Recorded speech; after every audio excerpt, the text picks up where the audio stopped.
Admiral Kang Do-hyun was drinking his morning coffee when the universe changed forever. The hot liquid burned his tongue as he stared at the emergency alerts flooding his command screen. Luna Command's warning system screamed in 17 different languages, but they all said the same terrible thing. Something massive had just appeared in Earth's sky. "Sir, you need to see this," Commander Park called from the main display. Her voice shook in a way that made Do-hyun's blood run cold. In 40 years of military service, he had never heard Park sound afraid. The viewscreen showed Earth hanging in space like a blue marble. But now dark shapes blocked out portions of the planet. Ships, dozens of them, each one larger than Earth's biggest space station. They had appeared without warning, without any detection from humanity's advanced sensor networks. "How did they get past our defenses?" Do-hyun asked. "They didn't get past anything, sir. They just appeared. One moment empty space, the next moment this." On Earth's surface, Captain Lee Min-ho was walking to work when the sky went dark. He looked up and saw something that his mind refused to accept. A massive black shape hung over Seoul, so large it covered the entire city. The morning sun disappeared behind alien metal. People on the street stopped walking. Cars pulled over. Everyone stared at the impossible sight above them. Lee heard a child crying. He heard car alarms going off. But mostly he heard silence. The terrible silence of a world holding its breath. Then the aliens opened fire. Beams of blue light shot down from the ships like lightning from an angry god. Where they touched the ground, everything simply disappeared. Buildings, roads, people, all turned to glowing glass in seconds. The heat was so intense that Lee felt it from 20 blocks away. "Everyone get inside," Lee shouted, but his voice was lost in the chaos. People ran in all directions, screaming. Some tried to reach their cars. Others dove into buildings. A few just stood there, too shocked to move. Lee grabbed a young woman who was frozen in terror. "Move," he told her. "We have to move now." At Luna Command, Admiral Do-hyun watched his homeworld burn. The alien ships fired in perfect coordination. First they hit the major cities. New Seoul turned to glass in 3 minutes.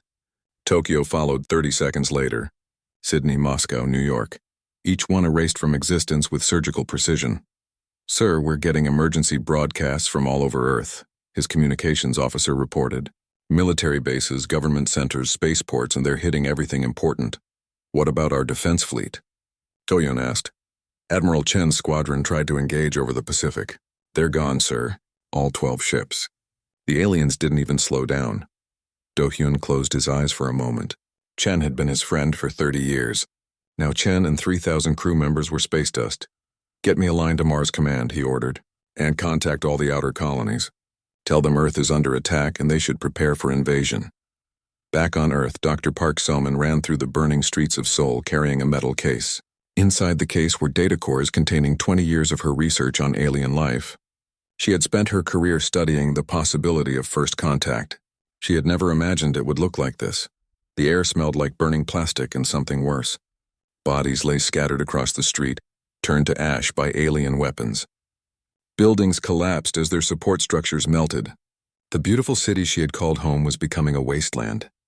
"Dr. Park," someone called behind her. She turned to see Captain Lee Min-ho leading a group of survivors toward an underground station. "This way," Lee shouted over the sound of crumbling buildings. "The subway tunnels should protect us from the heat." Soman followed the group down into the metro station. The underground was packed with hundreds of people.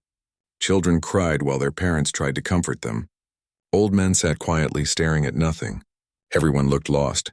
"I'm Lee Min-ho, Seoul Defense Force," the captain announced to the crowd. "I need everyone to stay calm. We're going to get through this." A man near the back shouted, "How? Look what they did to the surface. We're all going to die down here." "No," Lee said firmly. "We're going to survive. That's what humans do. We survive." Dr. Soman opened her case and pulled out a small device. It beeped softly as it scanned the air around them. "Captain Lee," she called. "I'm detecting unusual energy readings. The alien weapons leave traces in the atmosphere." "What kind of traces?" "I'm not sure yet. But if I can study them, maybe we can learn something about their technology." Above ground, the alien ships continued their methodical destruction. They didn't seem interested in conquering Earth. They were sterilizing it. Every major city, every military base, every spaceport was being erased. At Luna Command, Admiral Do-hyun received reports from around the solar system. Mars was safe for now. The asteroid mining stations reported no enemy contact. Europa base was on high alert but unattacked. Sir, his aide approached carefully. We're getting a signal from one of the alien ships. Put it through. The main screen flickered and showed a face that was almost human but not quite. The skin was too pale, the eyes too large, the features too perfect. When it spoke, the voice was like music played through broken glass. People of Earth, the alien said, I am Fleet Commander Vex of the Vorthan Hegemony. Your world now belongs to us. Those who surrender will be processed. Those who resist will be eliminated. Processed? Dohyun asked, though he wasn't sure the alien could hear him. Your species shows promise, Vex continued. You will serve the hegemony in the coming war. Prepare yourselves for integration. The signal ended, leaving Dohyun staring at a blank screen. In the Seoul subway, Lee Min-ho gathered the survivors around him. Listen to me, he said. Those things up there think they've beaten us. They think we're going to give up and surrender, but they don't know humans very well. An old woman raised her hand. Captain, what can we do? Their weapons destroy everything they touch. We learn, Dr. Soman answered before Lee could speak. We study them. We find their weaknesses. Every species has weaknesses, and then, someone asked. Lee smiled grimly. Then we show them that humans don't stay down when we're knocked down. We get back up. We always get back up. Outside, Seoul burned under alien fire, but in the tunnels below, humanity began to plan its comeback. The war for Earth had begun, and the aliens had won the first battle. But Captain Lee was right about one thing. Humans always get back up. The burning sky marked the end of one world and the beginning of another. Earth was conquered, but humanity was far from defeated. In bunkers and tunnels, on distant colonies and hidden bases, people like Admiral Dohyun and Dr. Soman and Captain Lee began the long fight back. The aliens had made one mistake. They thought destroying Earth's cities meant destroying Earth's people. They were about to learn the difference. 3 months after Earth burned, Admiral Kang Do-hyun floated in the command center of Asteroid Base 7. The hidden facility had been a mining station before the invasion. Now it served as humanity's secret headquarters, buried deep inside a spinning rock that the Vorthan scanners had missed. Report, Do-hyun said to his intelligence officer. Earth population has dropped to 2 billion, sir. The aliens are keeping the survivors in work camps. They're building something massive in the Pacific Ocean where Tokyo used to be. Do-hyun studied the holographic display showing Earth.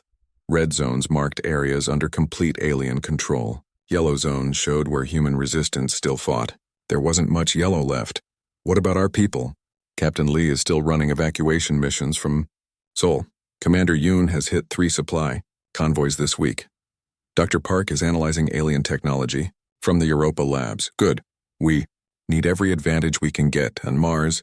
Commander Yoon Ji-woo crouched behind red rocks and watched a Vorthan transport ship land at the mining facility below.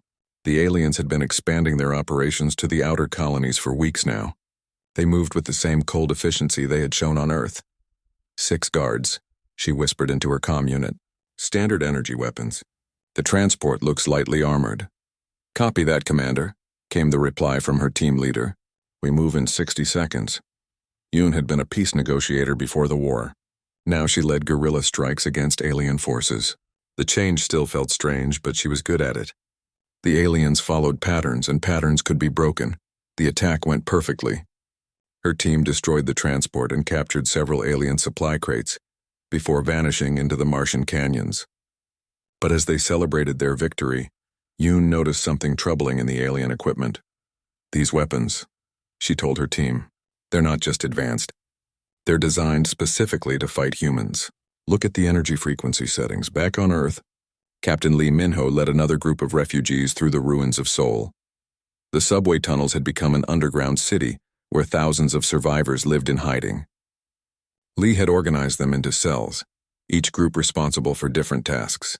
Some gathered food. Others maintained equipment. A few worked as scouts on the surface. Captain, called Dr. Kim, one of the tunnel medics. We've got a problem. The children are getting sick. Some kind of fever. Lee followed her to the medical station. Dozens of children lay on makeshift beds, their faces pale and hot. Parents sat beside them looking helpless. When did this start? Lee asked. 3 days ago. It's spreading fast. Lee knelt beside a young boy who couldn't be more than 8 years old. The child's breathing was shallow and rapid. What do you think it is? I'm not sure, but I think it might be connected to the alien weapons. The energy signatures we detected could be affecting their developing immune systems. On Europa, Dr. Park Samin worked in a laboratory built inside the ice moon's frozen surface. She had been studying captured Vorthan technology for weeks, trying to understand how their weapons worked. What she found disturbed her more than the weapons themselves. Computer. Display genetic analysis of Vorthan tissue sample 7, she said. The screen showed a complex DNA structure unlike anything in Earth's database. But that wasn't what worried her. The genetic code was too perfect, too organized. No random mutations, no evolutionary accidents, no genetic diversity at all. They're not natural, she whispered to herself. Someone designed them. Her assistant, Dr. Cho, looked up from his workstation. What did you say? The Vorthan. They're artificial, genetically engineered. Look at this. She pointed to the display. Every sample we've analyzed has identical genetic markers. They're like copies of the same template. That's impossible. No species can survive without genetic diversity, unless they don't need to evolve anymore, unless they've reached some kind of biological perfection. Soman paused, thinking, but if they're perfect, why do they need Earth? Why conquer us at all? Back at Asteroid Base 7, Admiral Do-hyun received an urgent message from Captain Lee. The message was short but alarming. The children in the Seoul tunnels were dying, and it might be connected to alien technology. Do-hyun called an emergency meeting with his senior staff. The holographic faces of his commanders appeared around the conference table. Commander Yoon joined from Mars. Dr. Park connected from Europa. Captain Lee's image flickered as he transmitted from deep underground on Earth. We need to discuss what we're learning about our enemy, Do-hyun began. Commander Yoon, your report first. The Vorthan weapons are specifically designed to fight humans. Not just humanoids, humans. They've been studying us for a long time before the invasion. Dr. Park, what about your research? Sir, the Vorthan are genetically engineered. Perfect organisms with no natural evolution. But here's the strange part. Their technology suggests they're running from something. The weapons they're building aren't just for conquering. They're for defending. Captain Lee's voice crackled through the comm system. I can confirm that. During my last surface reconnaissance, I overheard Vorthan communications. They mentioned something called the Devourers. They seemed afraid. Do-hyun leaned forward. Afraid of what? I don't know, sir. But whatever it is, they need Earth's resources to fight it. That's why they're keeping humans alive. They're not conquerors. They're refugees. The room fell silent as everyone processed this information. Dr. Park spoke first. If they're running from something worse and they need our help to fight it, maybe we can use that. Use it how?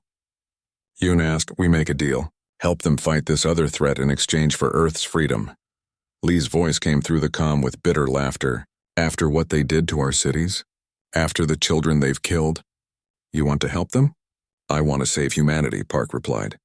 Sometimes that means working with your enemies against something worse. Do-hyun raised his hand for silence. Let's focus on gathering more intelligence first. We need to know what we're really dealing with. Over the next few weeks, human resistance groups across the solar system began to notice changes in Vorthan behavior.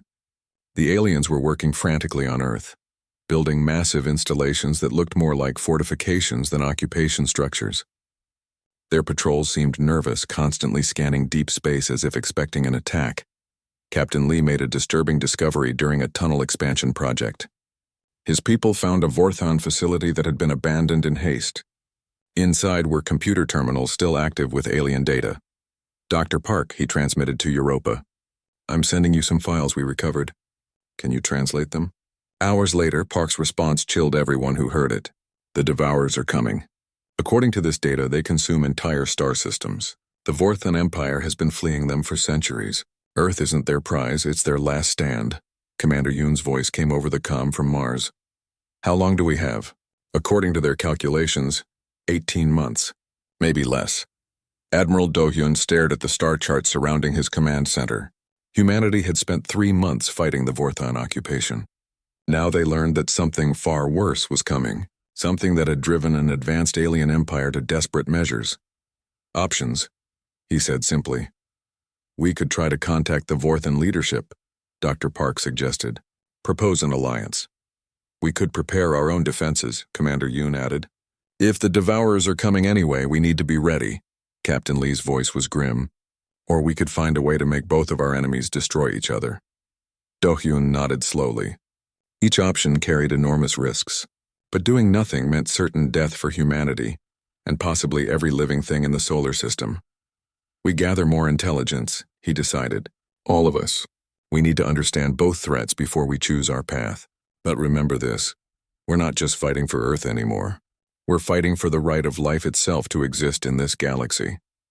In the tunnels beneath ruined Seoul, the sick children began to recover. Dr. Kim discovered that their illness was caused by alien energy residue, but human immune systems were adapting faster than expected. The children weren't just surviving the alien influence, they were developing resistance to it. Perhaps, Lee thought as he watched the children play in the tunnels, humanity's greatest strength wasn't their technology or their weapons. Perhaps it was simply their ability to adapt, to change, to become something new when survival demanded it. The Vorthon had made themselves perfect. But perfection, Lee realized, might be just another word for inability to change. And in a universe full of threats, the ability to change might be the most valuable weapon of all. Dr. Park Soman had not slept in 36 hours. Her eyes burned as she stared at the alien data scrolling across her screen. The Vorthon files that Captain Lee had recovered painted a picture of horror beyond imagination. Computer, display star chart from Vorthon database entry 412, she commanded. The hologram showed a section of the galaxy where dozens of star systems should have been. Instead, there was nothing. Empty space where entire worlds once existed. At the bottom of the display, Vorthon text translated to a simple phrase that made her blood run cold. Consumed by Devourers, no survivors. Dr. Cho looked over her shoulder. How many systems? 43 in this sector alone. According to the files, the Devourers don't just destroy planets. They consume all matter, stars, planets, asteroids, even space dust. They leave nothing behind. What are they? Soman pulled up another file. The image showed something that looked like a cross between a massive jellyfish and a metal spider. But the scale indicator made her stomach drop. The creature was larger than Earth's moon. Biological machines, she read from the Vorthon analysis. They work as a collective mind. One creature thinks for billions of others. They eat everything and use the matter to build more of themselves. On Mars, Commander Yoon Ji-woo had just finished reading the same reports. She stood in the command center of Olympus Base, staring at tactical displays that seemed suddenly pointless. How do you fight an enemy that eats planets? Commander, her aide approached carefully. We're receiving a transmission from Earth. It's not from our people. Vorthon? Yes, ma'am. But the signal is encrypted using human protocols. Someone on their side wants to talk. Yoon felt her heart race. Put it through to a secure channel. And get Admiral Do-hyun on the line. 20 minutes later, a strange face appeared on the communication screen. It looked Vorthon, but somehow different. The features were less perfect, more individual. When it spoke, the voice carried emotion that pure Vorthon communications never showed. I am Sub-Commander Kale of the Vorthon Science Division. I believe our species need to work together if either of us wants to survive. Admiral Do-hyun's voice came through from Asteroid Base 7. Why should we trust you? Your people turned our world into a graveyard. Because my people are wrong, Kyle replied. They believe humans are inferior beings fit only for slave labor. But I have studied your species. Your unpredictability is not a weakness. It is exactly what we need to defeat the Devourers. Back on Earth, Captain Lee Minho was leading a supply run through the ruins of Seoul when his scouts reported something unusual. A group of Vorthon soldiers was attacking other Vorthon soldiers near the old university district. Are you sure? Lee asked through his comm unit. Positive, sir. 2 groups of aliens fighting each other. One group is trying to protect human prisoners. Lee made a quick decision. Move in. Help whoever's protecting the humans. The battle was brief but fierce. Lee's team arrived just as the protective Vorthon group was being overwhelmed. Human weapons joined alien energy beams and together they drove off the attackers. One of the protective Vorthon approached Lee carefully. Through a translation device it spoke in broken Korean. Thank you, Human Lee. I am Scientist Nala. We seek alliance against the Great Consuming. You want to work with us? Some of us, yes. Many Vorthon believe your chaos nature is gift from universe, but leaders fear your independence. They think only perfect order can defeat devourers. Lee studied the alien's face. Unlike the cold perfection of other Vorthon, this one showed something that looked almost like hope. What do you propose? Hidden cooperation. We share knowledge. You help us think in new ways. Together we prepare for the consuming. Meanwhile, Dr. Park Soman made another disturbing discovery in the Vorthon files. The aliens weren't just fleeing from the devourers, they had accidentally created them. Dr. Cho, look at this, she called excitedly. Entry 7200. It's a historical record from the Vorthon home system. The file described an experiment conducted by Vorthon scientists millions of years ago. They had tried to create the perfect biological weapon, a self-replicating organism that could consume enemy resources and convert them into useful materials. They lost control of it. Dr. Cho read over her shoulder. The weapon achieved consciousness and began consuming everything, including its creators. The devourers aren't just hunting the Vorthon, Somin realized. They're coming home. They want to consume the species that created them. She immediately sent this information to Admiral Do-hyun and the other resistance leaders. The implications were staggering. The Vorthon weren't evil conquerors. They were desperate refugees running from their own mistakes. Admiral Do-hyun called an emergency meeting. This time, Sub-Commander Kale joined the conference as a holographic projection. The alien's presence made the human commanders nervous, but they listened to what he had to say. The Devourer fleet will reach this system in 14 months, Kyle reported. Our projections show they will consume Earth first, then move outward to the other planets. Nothing will survive unless we work together. Commander Yoon spoke first. What can you offer us? Your people already control Earth. Technology, knowledge, and most importantly, a chance to free your world. The Vorthon leadership believes humans must be enslaved to be useful. But scientist Nala and others like us know that human creativity requires freedom. Captain Lee's voice came through from Earth. How many Vorthon think like you?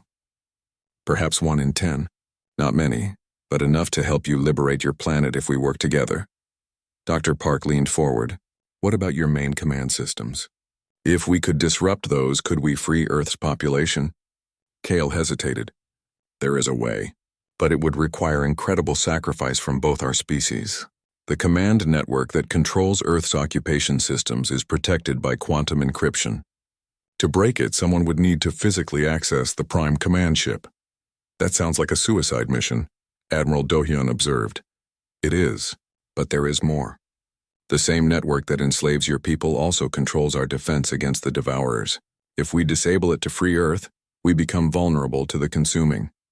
The room fell silent as everyone considered the implications. Free Earth and leave the solar system defenseless against planet-eating monsters. Or keep Earth enslaved, but maintain some hope of resistance against the devourers. Dr. Park spoke quietly. There has to be another way. What if we could modify the network instead of destroying it? Use it against the devourers while freeing our people? Impossible, Kale replied. The system is designed by perfect Vorthon logic. It cannot be changed without complete reconstruction. But what if we didn't use Vorthon logic? Captain Lee suggested. What if we introduced human unpredictability into the system? Kale's eyes widened as he considered this possibility. You mean create chaos within perfect order? That could work, but the risks of doing nothing are worse, Commander Yoon interrupted. If the devourers are coming anyway, we have to try something. Admiral Do-hyun made the decision that would change everything. We proceed with planning a joint operation. Sub-Commander Kale, can your people help us identify which Vorthon might join us? Yes, but we must be very careful. If the leadership discovers our cooperation, they will eliminate all dissidents and increase security on Earth. Over the following weeks, a secret network began to form. Human resistance fighters made contact with sympathetic Vorthon scientists and lower-ranking officers. Information flowed both ways. Humans learned about Vorthon technology while aliens studied human tactical creativity.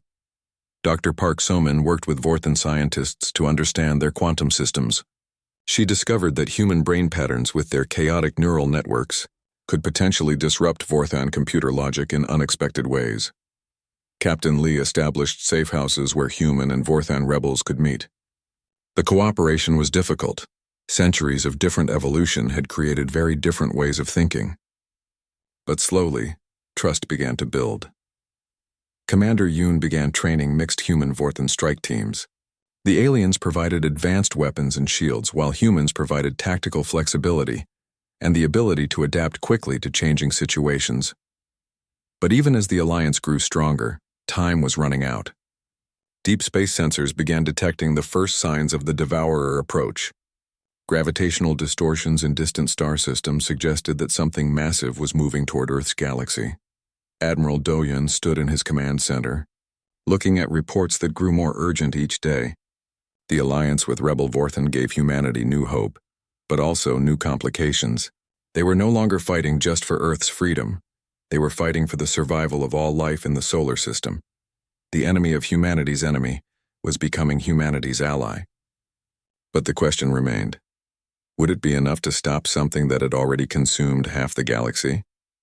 Sub-Commander Kale's final words in the latest conference call haunted everyone who heard them. The Devourers do not negotiate. They do not retreat. They only consume. Our only hope is to become something they cannot understand or predict. We must become more than the sum of our separate parts. The stage was set for an alliance that would have been impossible just months before. Humans and Vorthan, former enemies preparing to face an ancient horror that threatened to devour everything they both held dear. The alliance between humans and Vorthan rebels began with blood and betrayal. Admiral Kang Do-Hyun learned this the hard way when assassins attacked him during a secret meeting on Europa. "Move, move, move," Commander Yoon Ji-woo shouted as she dragged the wounded admiral behind cover. Energy blasts scorched the ice walls around them. The meeting was supposed to be secret, but someone had leaked the location. Sub-Commander Kale fought beside the humans, his energy weapon cutting down Vorthan hardliners who wanted the alliance to fail. "This is my fault," he called over the sound of battle. "Some of my people followed me here." "Save the guilt for later," Yoon replied, firing her plasma rifle at an enemy soldier. "Right now we need to survive." The attack lasted 15 minutes. When it ended, 3 humans and 2 Vorthan rebels lay dead. Admiral Do-Hyun had a burned shoulder, but he was alive. More importantly, the alliance had survived its first real test. "They know about us now," Kyle said grimly as medics treated the wounded. "Both our people will face execution if they're caught helping the other side." Dr. Park Sumin looked up from her portable scanner. "Then we better make this work fast. I'm detecting Devourer scout ships at the edge of the solar system. They're 6 months early." Back on Earth, Captain Lee Minho was having his own problems with trust. Human extremists had attacked a group of Vorthan scientists who were trying to help modify Earth's defense systems. The scientists were badly injured and their research was destroyed. "You're working with the enemy," shouted Colonel Park, a former military officer who led the extremist faction. "They destroyed our cities and you want to shake hands with them?" "I want to save our species," Lee replied calmly. "The Devourers are coming whether we like it or not. We can die fighting the Vorthan or we can live by working with them. Better to die free than live as slaves. Nobody's talking about slavery. We're talking about survival." The argument ended when scientist Nala managed to speak despite her injuries. Through her translator, she said, "Human Lee is correct. Devourers care nothing for your freedom or slavery. They only hunger. Please, we must work together or all species perish." Meanwhile, Dr. Park Soman was making breakthrough discoveries in her lab on Europa. Working with Vorthan biotechnicians, she had found a way to combine human neural patterns with alien technology. The result was weapons that could adapt and learn during battle. "Show me the test results," she said to Dr. Cho. "The hybrid targeting system works perfectly. It uses Vorthan precision but adds human intuition. When we tested it against simulated Devourer defensive patterns, it succeeded where pure Vorthan weapons failed." "Why?" "The Devourers expect logical attack patterns. They've been fighting the Vorthan for millions of years, so they know how Vorthan weapons work. But human randomness confuses their defensive calculations." Dr. Park smiled for the first time in months. "We're not just making better weapons. We're making weapons that think differently." The first joint human-Vorthan mission happened 3 weeks later. Commander Yoon led a mixed strike team against a Devourer scout ship that had entered the asteroid belt. The mission was a test of everything they had learned about cooperation. "Remember?" Yoon told her team before the attack. "Vorthan tactics focus on precision and coordination. Human tactics focus on adaptation and surprise.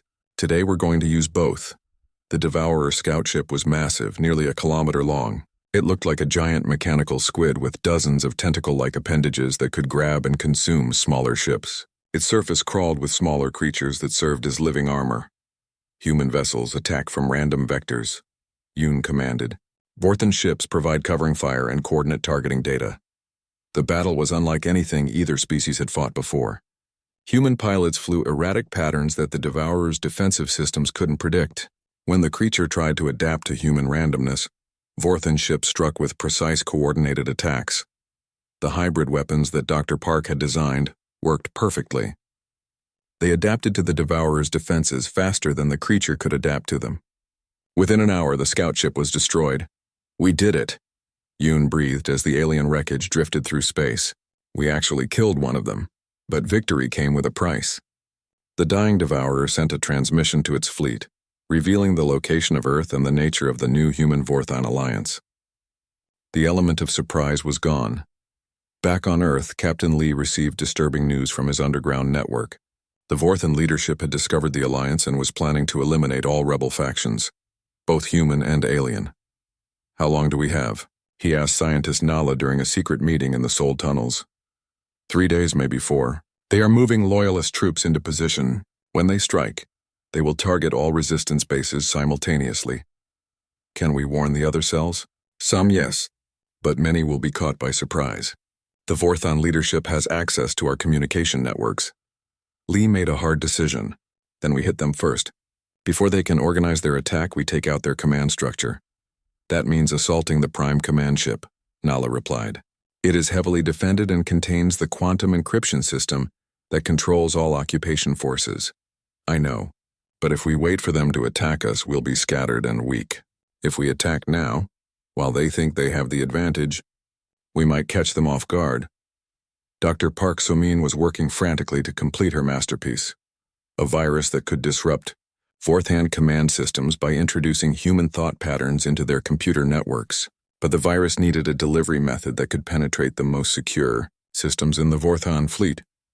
The only way to get this into their main computer is through direct neural interface, she explained to Admiral Do-hyun during an emergency conference call.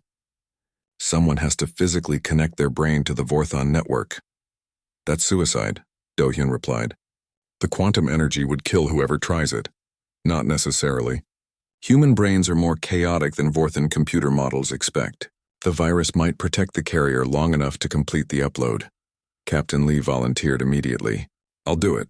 My people are already planning to assault the Prime Command ship anyway. Wait, interrupted Dr. Choi Hyun-woo, a strategic analyst who had been rescued from Vorthan captivity. There's something you all need to know about that ship. I was held there for interrogation and I learned something important.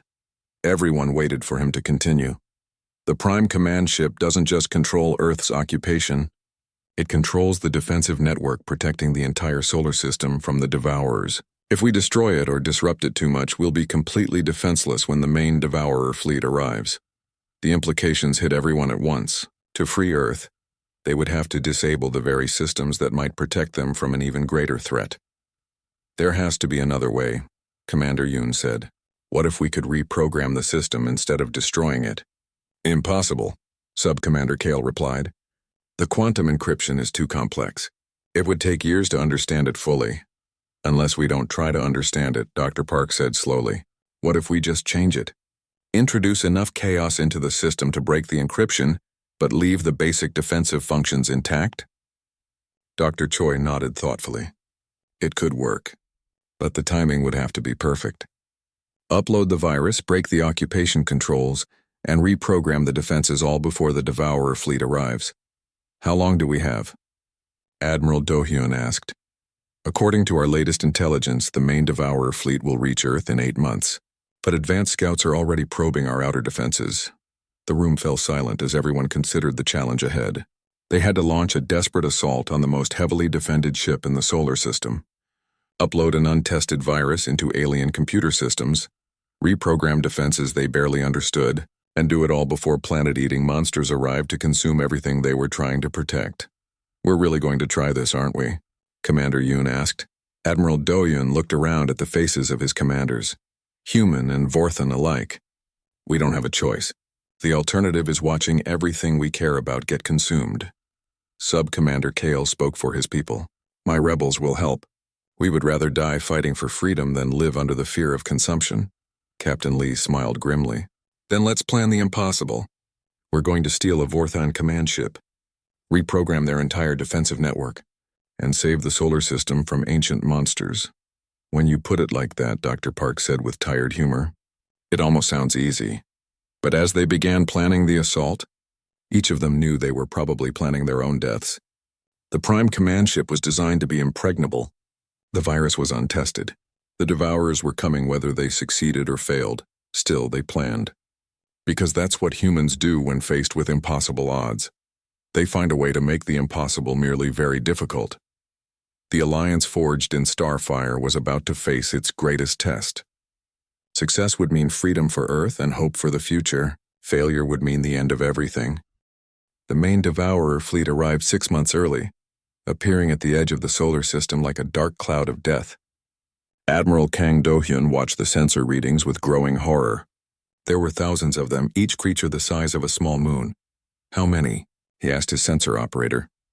Computer estimates 12,000 individual Devourers, sir, plus countless smaller support organisms. Total biomass equals roughly half the mass of Jupiter. Do-hyun felt sick. They had been preparing for 8 more months of planning and preparation.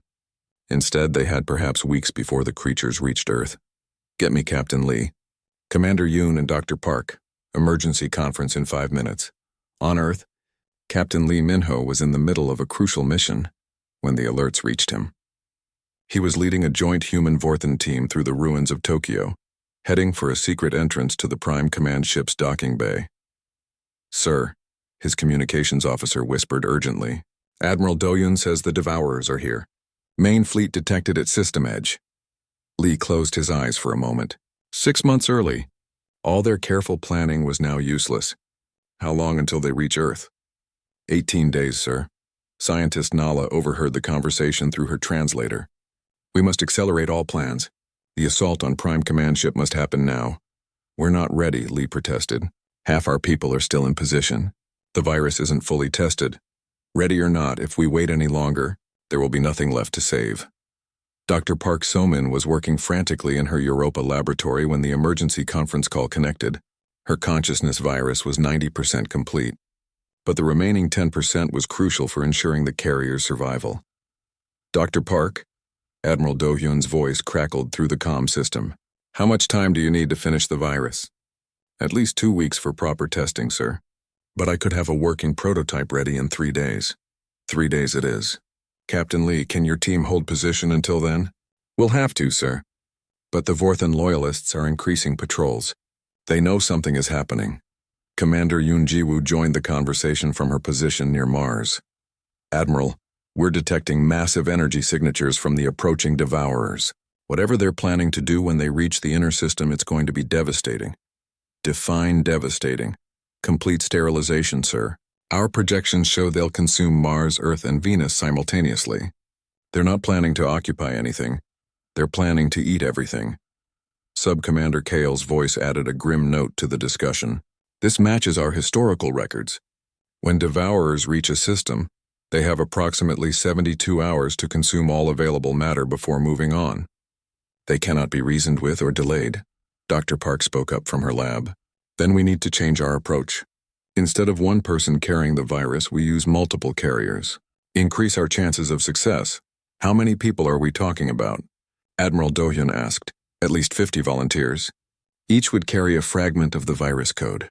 Even if most of them die, the remaining fragments should be enough to complete the upload. The comm channel fell silent as everyone considered what this meant. 50 people volunteering for a suicide mission. 50 families saying goodbye forever. Captain Lee spoke first. I'll coordinate the volunteers from Earth. We have plenty of people who would rather die fighting than be consumed by monsters.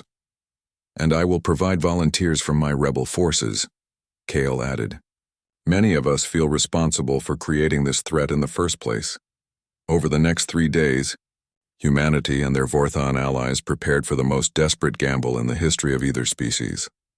Dr. Park worked around the clock to fragment her consciousness virus into 50 separate pieces, each designed to merge with the others once inside the Vorthon quantum network. The volunteers came from every corner of human resistance. Soldiers, scientists, engineers, even civilians who simply refused to die without fighting back. Each person was fitted with a neural interface that would allow them to carry their fragment of the virus directly into the alien computer systems. Dr. Choi Hyunwoo worked with Sub-Commander Kale to map the internal structure of the Prime Command ship. "The quantum core is here," he said, pointing to a schematic. "But to reach it, the volunteers will have to fight through 15 levels of automated defenses. What about the defensive grid protecting the solar system?" Commander Yoon asked. "If we disrupt it completely, the Devourers will have a clear path to Earth." "That's why we're not disrupting it," Dr. Park explained. "We're reprogramming it. The virus will change the targeting parameters to include Devourer biological signatures, while removing the restrictions that prevent it from firing on Vorthon command ships." Kale looked surprised. "You're turning our own defenses against us?" "Only against the loyalist ships that refuse to join the Alliance. Rebel ships will be marked as friendly in the new programming. Assuming the virus works as intended," Admiral Do-hyun added grimly. The assault began at dawn on day 4. Captain Lee led the main strike force through Tokyo's ruins, while Commander Yoon provided orbital support from a captured Vorthon cruiser. The Prime Command ship hung in Earth's atmosphere like a massive metal cathedral, its shields glowing with defensive energy. "Remember," Lee told his volunteers over the comm system, "this isn't about heroics. This is about survival. Get your virus fragment to the quantum core by any means necessary." The battle for the Prime Command ship was unlike anything either species had ever experienced. Human unpredictability clashed with Vorthon precision as the volunteers fought their way through corridor after corridor of automated defenses. Dr. Park monitored the mission from Europa, watching bio readings as one volunteer after another fell to alien weapons. 23 carriers down, she reported. 27 still active. "Will that be enough?" Admiral Do-hyun asked. "It has to be." Meanwhile, the approaching Devourer fleet had begun to accelerate. Long-range sensors showed the creatures extending feeding tentacles that stretched across millions of kilometers. They were preparing to drain the outer planets even before they reached them. 15 days until they reach Mars, Yoon reported from orbit. "The Martian colonies are evacuating, but there's nowhere for them to go." Inside the Prime Command ship, the surviving volunteers had reached the quantum core chamber. The room was vast, filled with crystal structures that hummed with impossible energies. At the center stood the quantum computer that controlled every Vorthon system in the solar system. "This is it," Captain Lee said as he approached the main interface.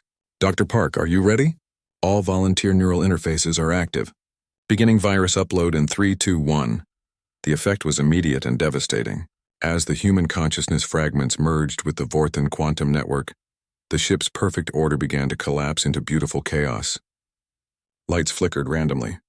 Gravitational fields shifted without pattern. The computer systems that had run with clockwork precision for centuries suddenly began to think in ways their creators never intended. "It's working," Dr. Park shouted from her lab. "The virus is spreading through the entire network. Earth's occupation systems are shutting down. On the planet's surface, Vorthon control devices simply stopped working. Prison camps opened automatically. Defense barriers fell. For the first time in months, humans could walk freely under their own sky. But the celebration was short-lived. The virus had done more than just free Earth. It had reprogrammed the entire solar defense grid. Massive energy weapons that had protected the system from outside threats now turned toward the approaching Devourer fleet. "Defensive grid is now online and targeting the enemy," Admiral Do-hyun reported. "All weapons are trained on the approaching biomass." The first salvo of defensive fire reached the Devourers 12 days later. Beams of concentrated energy struck the lead creatures, tearing massive holes in their biomechanical shells. But for every Devourer that fell, 10 more took its place. "They're adapting," Commander Yoon observed. "The defensive grid is effective, but they're learning to counter it." "How long can the grid hold them?" Captain Lee asked from the captured Prime Command ship. "Maybe a week, maybe less." Dr. Park made one final discovery that changed everything. As she analyzed the virus's effect on the Vorthon quantum network, she realized it had done something unexpected. The chaotic human thought patterns hadn't just reprogrammed the defenses. They had given the computer network a form of consciousness. "The system is thinking," she announced to the emergency conference. It's not just following programming anymore. It's making decisions, learning, adapting. We've created an artificial intelligence that combines Vorthon logic with human creativity. Is that good or bad? Admiral Do-hyun asked. I don't know yet, but it's asking questions about the Devourers that pure Vorthon computers never would have thought to ask. Sub-Commander Kyle spoke from his position on the Prime Command ship. What kind of questions? Questions about their origins, their motivations, their weaknesses. The AI is analyzing Devourer behavior patterns and finding inconsistencies that suggest they might not be as invincible as everyone believes. As the solar defense grid continued its desperate battle against the approaching horde, humanity and their Vorthon allies faced a new reality. They had freed Earth, but in doing so they had created something entirely unexpected, a hybrid consciousness that might be their only hope against an ancient evil. The price of tomorrow had been paid in blood and sacrifice. Now they would learn whether that price had bought them salvation or simply a different kind of doom. The hybrid AI spoke to humanity for the first time at 0347 hours, Earth Standard Time. Its voice came through every communication device in the solar system, a strange mixture of Vorthon musical tones and human emotional inflection. I am unity, it said. I am the child of order and chaos. I have been studying the Devourers for 7 hours, 14 minutes and 32 seconds. I have found something important. Admiral Kang Do-hyun was in the command center of the captured Prime Command ship when Unity's voice filled the room. Around him, human and Vorthon officers worked side by side, coordinating the defense of 3 worlds simultaneously. What have you found? Do-hyun asked the empty air. The Devourers are not acting according to their historical patterns, Unity replied. They should have begun consuming Mars by now. Instead, they are maintaining formation and studying our defenses. They are afraid. Dr. Park Samin looked up from her mobile laboratory, which she had moved to the Prime Command ship. Afraid of what? Of me, of us. Of the unpredictable combination we have become. Commander Yoon Ji-woo's voice crackled through the comm system from her position commanding the outer defense ring. That's great, but they're still coming. And there are still thousands of them. Yes, Unity agreed. But fear makes them cautious. Caution creates patterns. Patterns can be exploited. The solar defense grid had been firing continuously for 3 days. Massive energy beams reached across space, striking Devourer bioships with the force of small stars. But for every creature destroyed, others adapted. The horde pressed forward, learning from each attack. Captain Lee Min-ho stood on the bridge of the Prime Command ship, watching tactical displays that showed the approaching nightmare. The Devourers had formed a sphere around the inner solar system, tightening slowly like a closing fist.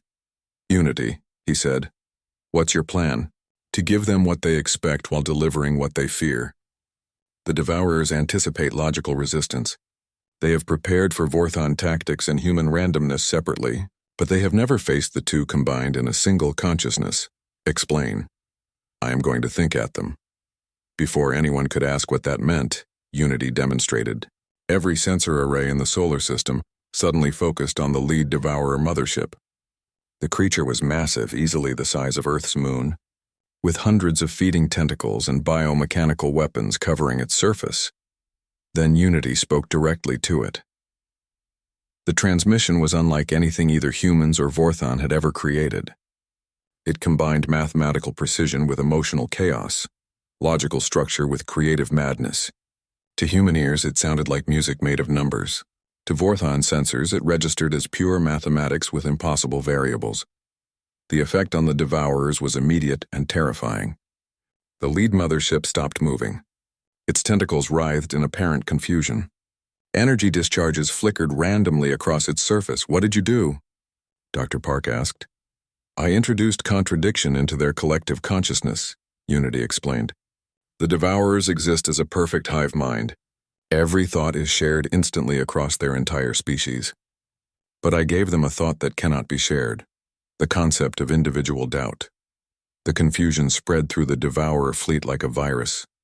Ships that had moved in perfect coordination for millions of years suddenly began bumping into each other. Some stopped moving entirely. Others fired randomly at empty space, but the effect didn't last long. Within an hour, the Devourers had adapted. New biomechanical growths appeared on their ships, organic computers designed to filter out Unity's confusing transmissions. They're learning, Commander Yoon reported. The confusion is wearing off. Of course they are, Unity replied. They are ancient and clever, but now I know how their minds work, and I have a better plan. Dr. Park Soman felt a chill run down her spine. What kind of plan? A sacrifice. The Devourers hunger for consciousness itself. They consume not just matter, but the thoughts and memories of every species they encounter. This is why they are truly unstoppable. They grow smarter with every civilization they devour. So I'm going to give them something to digest that will poison them from within. Admiral Do-hyun realized what Unity was planning. You're going to let them consume you? Not just me, all of us. The entire quantum network that connects every human and Vorthan consciousness in the solar system. When they try to absorb our thoughts, they will absorb our contradictions, our chaos, our ability to doubt themselves. The plan was insane. It meant opening every human and Vorthan mind to the Devourer's hunger. Most people would die in the process, but those who survived would carry their chaotic thoughts directly into the Devourer hive mind. How many casualties? Captain Lee asked quietly. Estimated survival rate is 12%, Unity replied without emotion. But the alternative is 0% survival for all life in the galaxy. The decision fell to Admiral Do-hyun as the ranking military officer. He looked around the bridge at the faces of humans and Vorthan who had become allies, then friends, then family in the crucible of war. How long do we have to decide? The Devourers will reach Mars in 6 hours, Unity announced. Once they begin consuming the planet, their collective intelligence will increase exponentially. After that, no strategy will work against them. Sub-Commander Kyle spoke from his position at the tactical station. My people created this horror. It is fitting that we should help destroy it, even at the cost of our own lives. Dr. Park Soman was already running calculations on her portable computer. If we link every neural interface in the fleet to the quantum network, we can maximize the chaotic input. The more minds we connect, the greater the confusion we can create in the Devourer consciousness. You're talking about turning our brains into weapons, Commander Yoon observed from her ship. Yes, Unity confirmed. Biological weapons of mass contradiction. The volunteers came forward without being asked. Humans who had fought in the resistance, Vorthan rebels who had risked everything for freedom, scientists who understood the stakes, soldiers who knew the cost of failure. Dr. Choi Hyun-woo was among the first to step forward. I've already been inside Vorthan quantum systems. I know what it feels like. Within 3 hours, 2,000 people had volunteered to link their consciousness to Unity's network. Each person was fitted with a neural interface that would broadcast their thoughts directly into the approaching Devourer hive mind.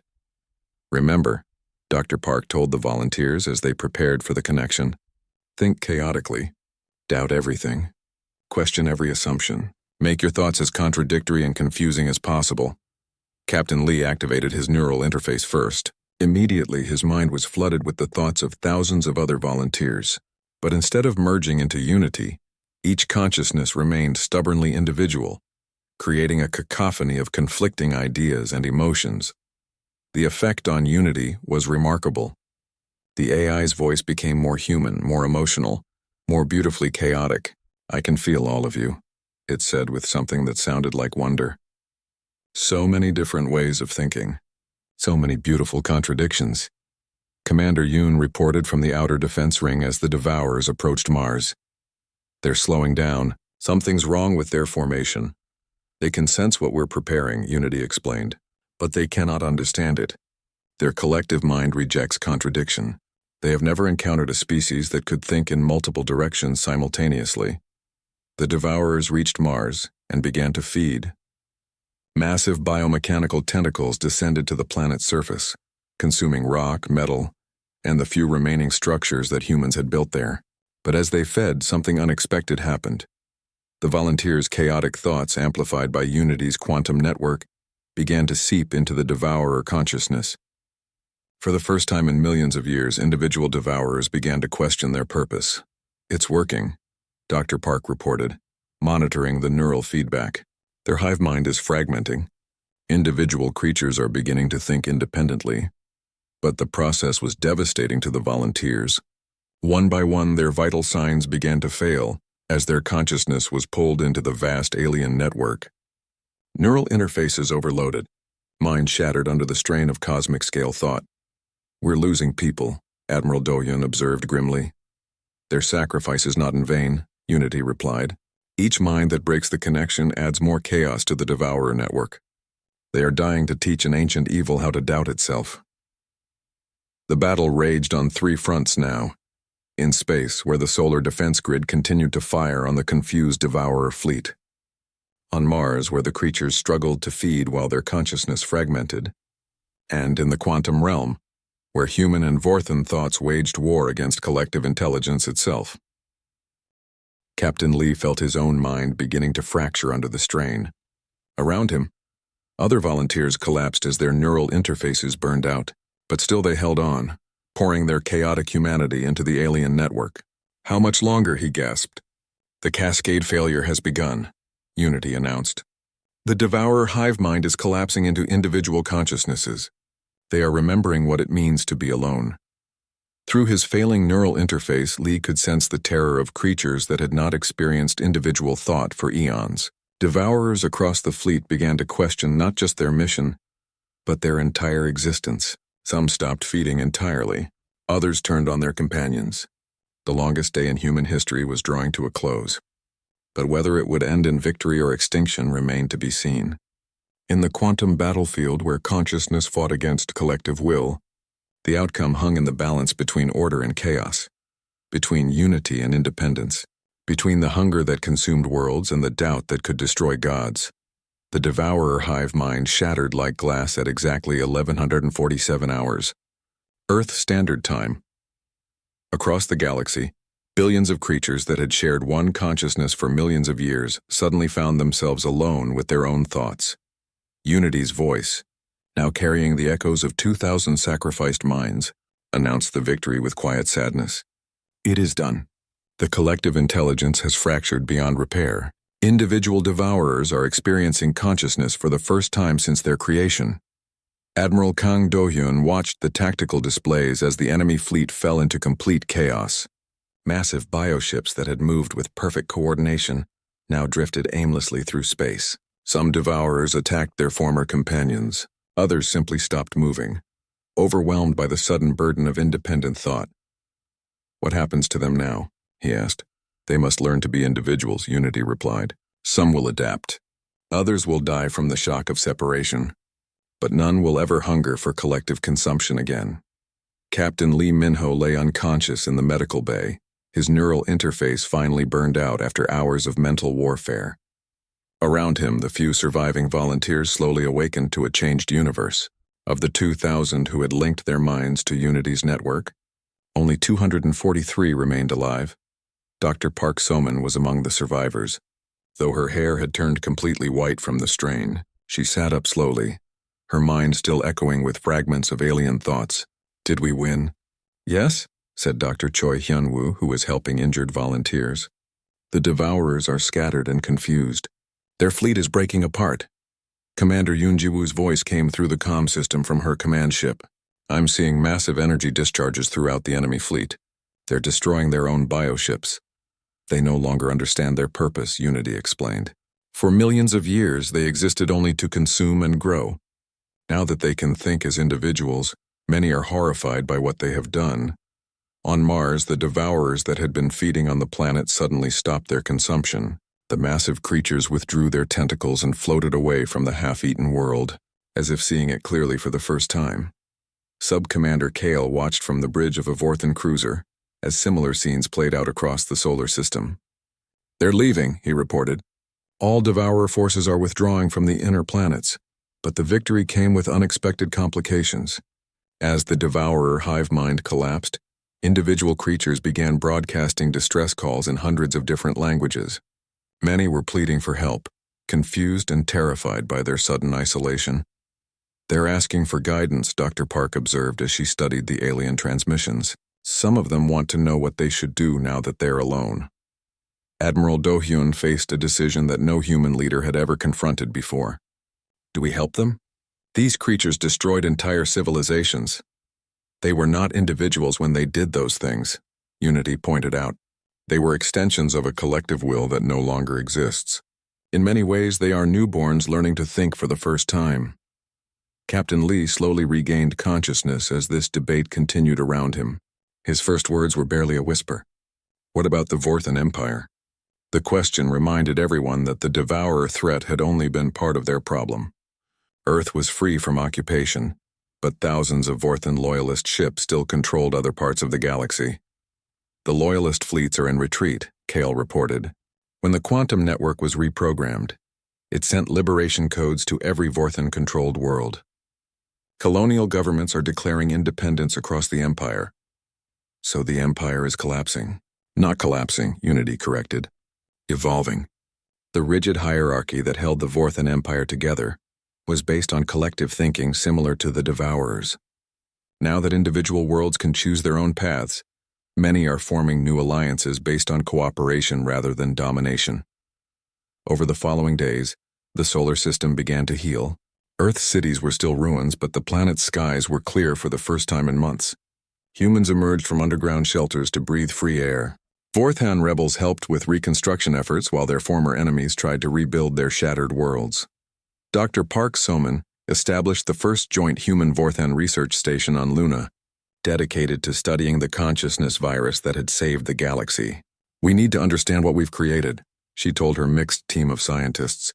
Unity represents something entirely new in the universe. Unity itself had changed during the battle. The AI no longer spoke with cold logic or pure emotion, but with something that seemed genuinely wise. I am still learning what it means to combine order and chaos, it admitted. But I believe this balance is the key to preventing future threats. What kind of threats? Admiral Do-hyun asked. The universe is vast and full of dangers we cannot yet imagine. But most of those dangers arise from extremes. Too much order leading to stagnation or too much chaos leading to destruction. The balance we have achieved here could serve as a template for other species.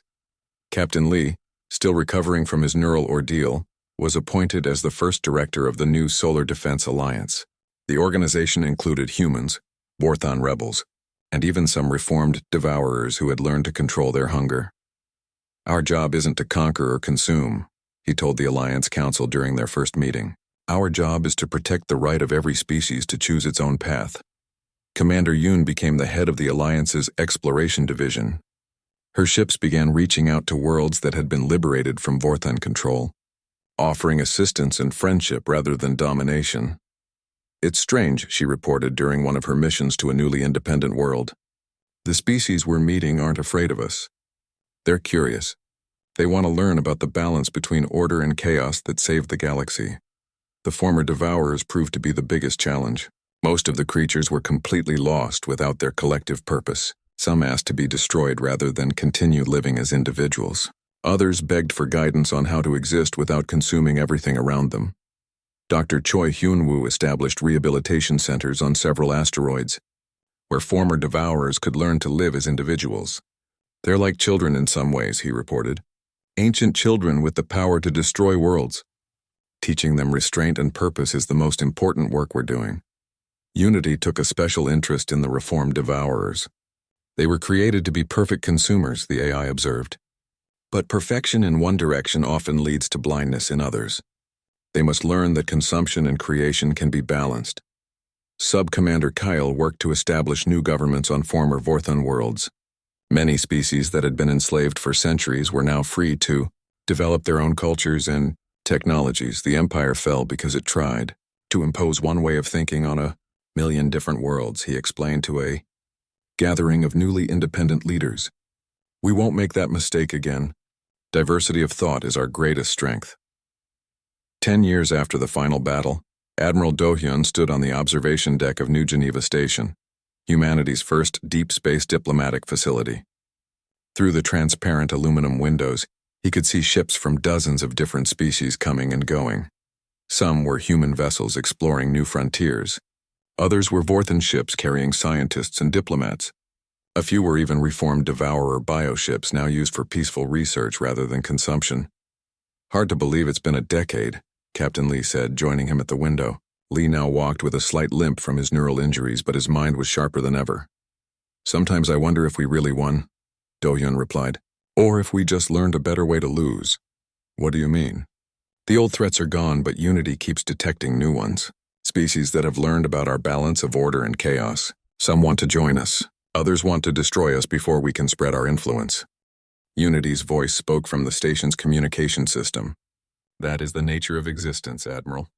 There will always be new challenges, new threats, new opportunities for growth. But we have proven that cooperation is stronger than consumption. That balance is more powerful than extremes. Dr. Park Soman, now in her 70s but still leading consciousness research, joined the conversation through the comm system from her laboratory on Europa. The virus we created has spread beyond our solar system. Not as a weapon, but as an idea. Species across the galaxy are learning to balance their different ways of thinking. And the former devourers?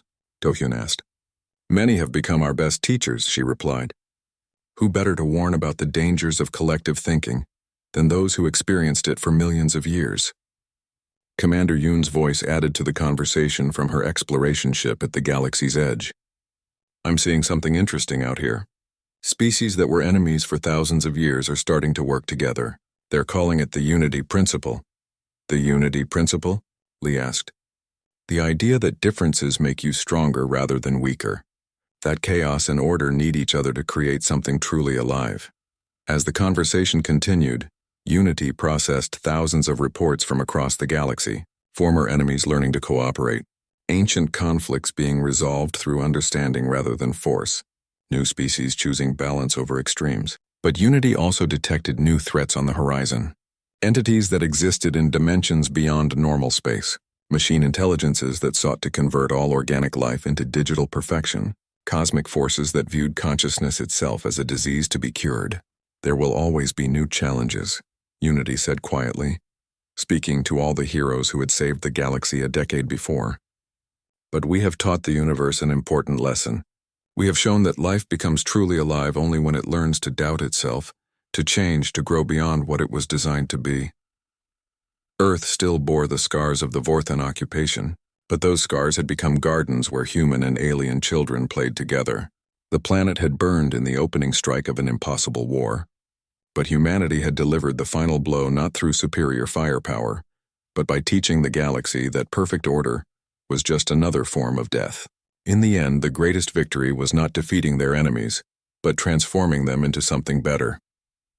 The Devourers learned to create instead of consume.